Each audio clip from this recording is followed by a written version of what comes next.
Cette vidéo-ci s'adresse aux gens qui ont déjà vu d'autres vidéos de ma chaîne. Si vous tombez sur cette vidéo par hasard, à travers une suggestion de YouTube par exemple, je ne suis pas sûr que vous allez retirer grand-chose de cette vidéo. Donc ça s'adresse aux gens qui connaissent relativement bien le reconditionnement de la douleur ou qui ont déjà commencé à s'intéresser assez pour avoir acquis des concepts de base. Donc la vidéo va parler de deux visions. J'ai presque envie de dire diamétralement opposées, mais ce n'est pas le cas.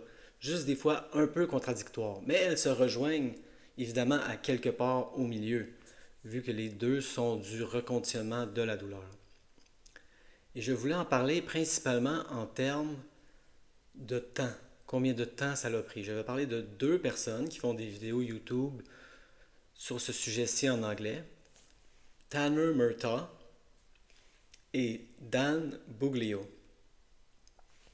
Un des aspects vraiment intéressants, c'est que Dan Buglio, dont vous pouvez regarder les vidéos si vous parlez anglais, ça lui a pris 13 ans éliminer sa douleur chronique. 13 ans. C'est énorme. Tanner Murtaugh, ça lui a pris 3-4 mois, si je me souviens bien. C'est en termes de mois, c'est pas en termes d'années en tout cas. Donc, qu'est-ce qui s'est passé ici? Il y a quelque chose à apprendre. Il y a quelques leçons à tirer de tout ça. Commençons par Dan Buglio. Pourquoi ça lui a pris 13 ans? Il le dit lui-même, c'est parce que quand il a commencé, il n'y avait pas beaucoup de ressources. Tout ce qu'il avait, c'était les livres de Sarno, Dr. John E. Sarno. C'est tout ce qu'il avait. Et là, il y a beaucoup de gens qui réussissent à aligner leur douleur, leurs symptômes chroniques avec les livres de Sarno. Mais moi, je suis sûr à 100% que si tout ce que j'avais était les livres de Sarno, je n'aurais jamais réussi à éliminer mes symptômes chroniques. Jamais. Ça, j'en suis sûr. Et lui, c'est tout ce qu'il avait. Ça lui a pris 13 ans. Tanner Murtaugh, 3-4 mois. Lui, il dit pourquoi ça lui a pris 3-4 mois? Il avait beaucoup de ressources par le temps que lui faisait son reconditionnement de la douleur. Il y avait déjà des vidéos sur YouTube.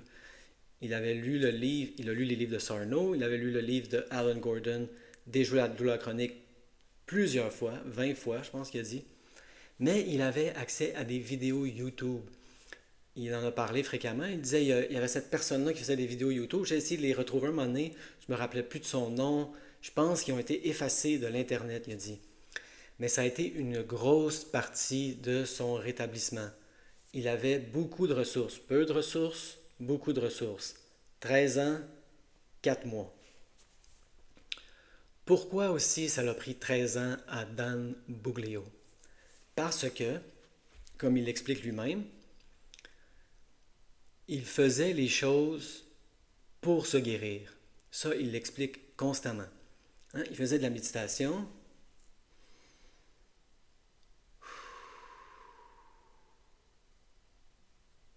Et puis là, il arrêtait et il disait, puis, ça a-tu marché? Est-ce que je suis mieux? Et ça, ce n'est pas une bonne attitude. Hein? Où il écrivait ses émotions dans un journal, comme ils disent de faire. Il faisait de l'écriture expressive. Il écrit ses émotions, tu finis, tu déchires, comme ils disent de faire. Hein? L'écriture expressive, un outil très utilisé en reconditionnant la douleur. Et là, il se demandait, est-ce que je vais mieux? Est-ce que la douleur est partie? Et ça, je me suis très, très, très reconnu dans ces gestes-là. Moi aussi, au début, là, je faisais ça. J'écrivais parce qu'il fallait le faire. Puis là, je déchirais. Puis je me disais, est-ce que je vais mieux? Là? Oh, j'ai encore mal. Et ça, ce n'est vraiment pas l'esprit dans lequel il faut faire ces choses-là. Il faut les faire comme une exploration de soi-même, pas pour guérir. Il faut les faire dans le sens où on les ferait même si on n'était pas en douleur chronique. Juste pour un mieux-être général, juste pour une hygiène de vie. Si on fait ces choses-là pour se guérir, ça envoie plein de messages contradictoires à notre cerveau. Ça dit, je veux me débarrasser des symptômes, donc ils sont dangereux. Ils sont dangereux, plus de stress, plus de symptômes. C'est un cercle vicieux. Lui, ce qu'il dit, c'est de vivre sa vie. Il en parle souvent. Et de garder ça simple. toujours garder ça simple, de ne pas trop se perdre dans les trucs de traumatisme d'enfance, de réguler son système nerveux. Pour lui, l'essence, c'est vraiment, il n'utilise pas le même terme que les autres aussi. Il appelle ça perceived danger pain, douleur d'une perception de danger. Il dit, si tu as un symptôme, c'est simple. Ton cerveau s'est senti en danger. Qu'est-ce que tu fais? Tu rassures ton cerveau. Il y a ça vraiment à la base. Maintenant, si on va vers Tanner Murtaugh, c'est un thérapeute beaucoup plus ouvert, avec beaucoup plus de techniques. Et lui, il aime la vision plus large. Il dit il faut réguler son système nerveux, il en parle constamment. Il faut adresser les traumatismes d'enfance. Et donc, qui a raison? Moi, je trouve que les deux ont raison et je trouve que les deux ont leur place. Chaque technique peut être utile pour certains et nuire à certains. Donc, si on est quelqu'un qui a de la douleur neuroplastique et que notre cas est assez simple, il est très possible qu'on ait besoin seulement de la version très étroite de Dan Buglio. Hein, on a juste besoin, il y a une erreur du cerveau, on a juste besoin de corriger l'erreur et après 8 à 20 semaines, on va se sentir mieux. Et là, ces gens-là ne sont pas bien servis par la vision large parce qu'ils vont se dire oh mon Dieu, il faut que je régule mon système, il faut que je règle mes traumatismes d'enfance. Et ça a été un peu mon cas au début. Hein? J'avais visé trop large. Je me suis dit oh mon Dieu, il faut que je règle tout ça pour éliminer ma douleur chronique. Oh, quelle tâche herculéenne, ça va me prendre des années. Donc, certaines personnes comme moi ne sont pas bien servies par la vision trop large. On peut se perdre dans la brousse. C'est ça qui m'est arrivé. Je me suis perdu dans la brousse. La version étroite était assez pour moi. Maintenant, il y a des gens qui ont justement peut-être un plus gros travail à faire avec des traumatismes d'enfance. Et là, comme Tanner Murtaugh l'explique, eux ne seront pas bien desservis ne seront pas bien servis par la vision étroite parce qu'ils vont se dire ça ne fonctionne pas, j'abandonne. Le reconditionnement de la douleur, ça ne fonctionne pas. Et c'est sûr que pour eux, la version étroite n'adressait pas des choses qui devront être adressées pour éliminer la douleur chronique.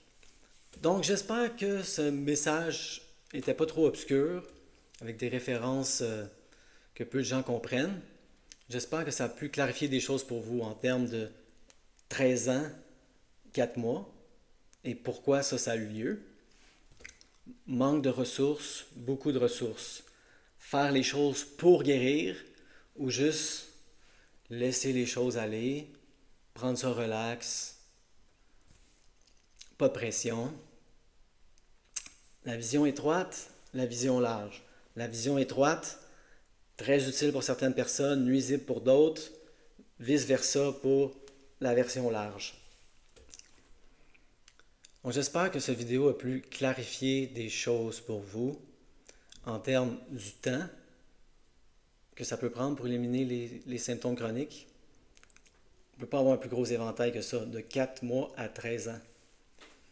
Les raisons pour lesquelles ça peut se passer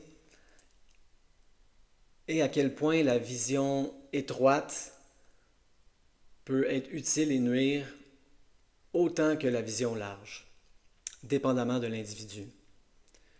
Donc j'espère que vous vous retrouvez dans tout ça et que vous avez pu en tirer quelque chose d'utile.